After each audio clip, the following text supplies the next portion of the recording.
We'd like to remind our audience that this is a program of the Commonwealth Club of California. I'm John Sutter, member of the club's International Relations Forum and your chair for today. Mr. Gage will take questions from the two microphones in the aisle. So please keep your questions short and civil. This is no tea party event. So let's begin. I did bring my teacup though. Go ahead. The New York Times carried a front page story over the weekend saying that several thousand pieces of steel from the World Trade Center had been, quote, discovered and would be made available to nonprofit organizations for memorials. Has any of that been offered to your organization? Like some? Not yet, but we will apply for such access to be sure. There are also several steel sculptures that have been erected, and interesting little pieces of these have been tested and have been found to contain thermite. Over here. I was there. I worked for the Red Cross. Sorry, that's thermite residue. Okay. Cool. Okay, I was there and I smelled it every day. We were driven into the site by the police on their way, taking us to and from our site where we were meeting with firemen's families. And I will never forget the smell. Smell of what? The smell of whatever was there. I don't Was know. it sulfuric? Yeah, kind of. I don't know. It was fire, dirt, sulfur, something. It was an odd smell. But my question is this: an awful lot of those folks that were on the rescue group are now sick, and I'm wondering if the thermite has anything to do with the illnesses that are showing up in the rescue people. Has anybody done any research on that? I'm not aware of thermite. Just real quick, Howard. The asbestos was obviously extremely harmful. These buildings were loaded with asbestos. In fact, New York City was requiring the owner, Larry Silverstein, who purchased this set of buildings only 6 weeks before 9/11, by the way, knowing that the city was requiring them to be completely rehabilitated, get the asbestos out of the building. And that was going to be a $5 billion project. So that raises some questions. Over here. Okay, there was a 9/11 movie on YouTube that showed squibs coming out at all the different floors. It was squibs are isolated explosive ejections for those of you. So I was wondering about that, and also if you heard about, it was either Halliburton or Brown Root Kellogg, whatever that is. They did some electrical work in the buildings the weekend beforehand, so they had to turn off all the electricity in the buildings for the security cameras and stuff in order to update whatever. Did you hear about that as well? Yes, there are some stories of power downs, bomb sniffing dogs removed. We don't have a lot of evidence for that. A lot of people will ask, by the way, speaking of access and security, how could they have gotten into the building? There's 50,000 occupants in these buildings at full occupancy, which they were not anywhere near full occupancy. But it turns out, if you had access to the elevator shafts in the building, you would have access to the core columns and beams, and you could plant these explosives in there by simply going through the gypsum board and the shafts. So it turns out we have an elevator modernization in the buildings 9 months prior to the 9/11. The ACE elevator had the contract. They had 85 employees in there who fled, by the way, as soon as the first jet plane impacted. They were supposed to stay and help the first responders to rescue the people. What happened there? We want a real investigation of the ACE elevator as well. Over here. Yes, Richard, you just recently went to Washington, D.C. to an architectural convention there, and I heard you walk the halls of Congress. Who was the most responsive of our elected representatives that you got to talk to? Yes, in Washington, D.C., we had our 10 by 10 booth where we had all of this evidence presented before architects. Their jaws dropped because they'd never heard of Building 7. It's obviously a controlled demolition to them as well. They go, why didn't I hear about this? You're hearing about it now.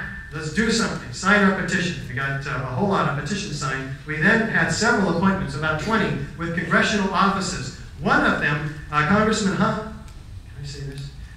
There was a congressman who indeed did follow up. Wrote NIST, said, what's up with this thermite? Did you look for it?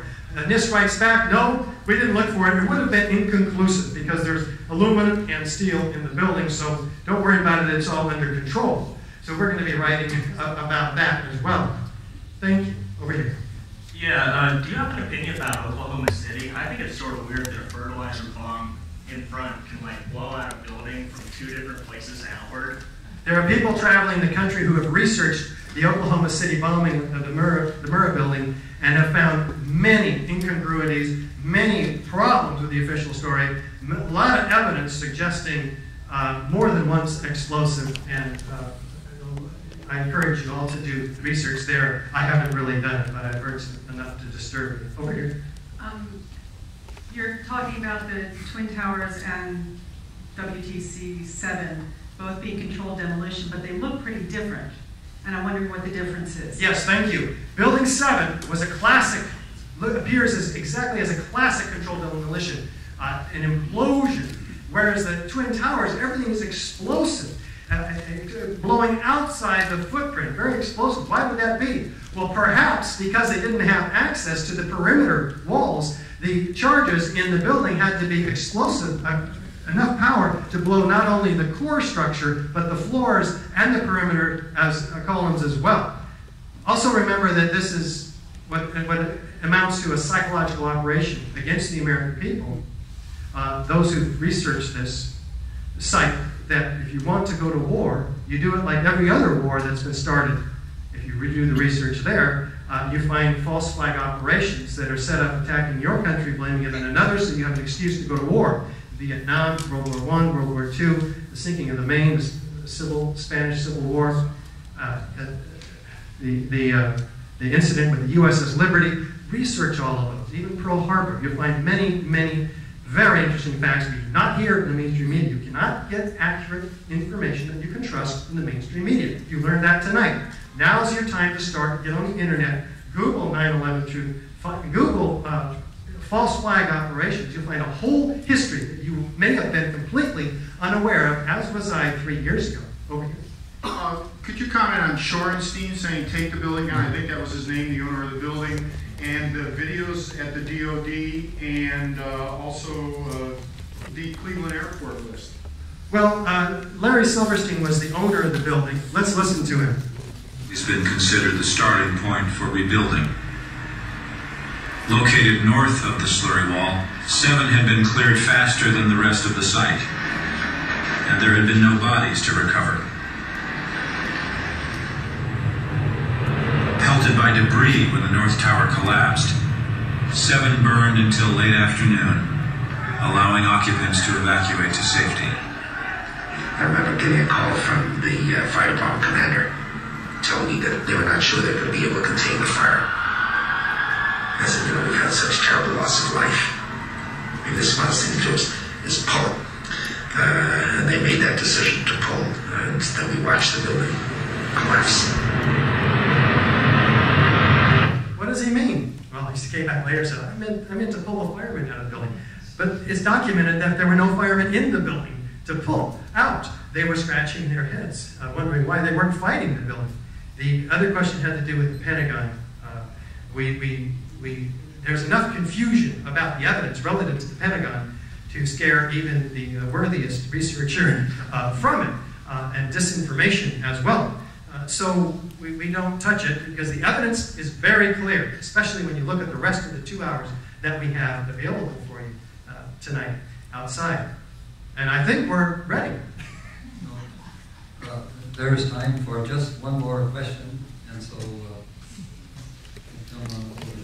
the nanothermite was not developed by Afghanis in cave.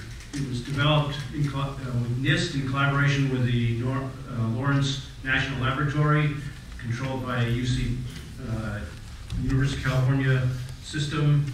The cave is in Oakland, at the University of California headquarters.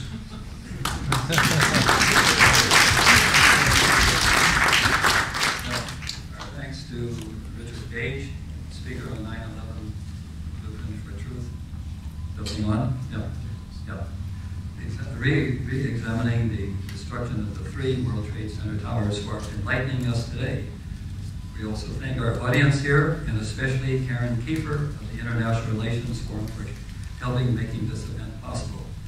And now, this meeting of the Commonwealth Club of California, commemorating its 106th year of enlightened discussion is adjourned.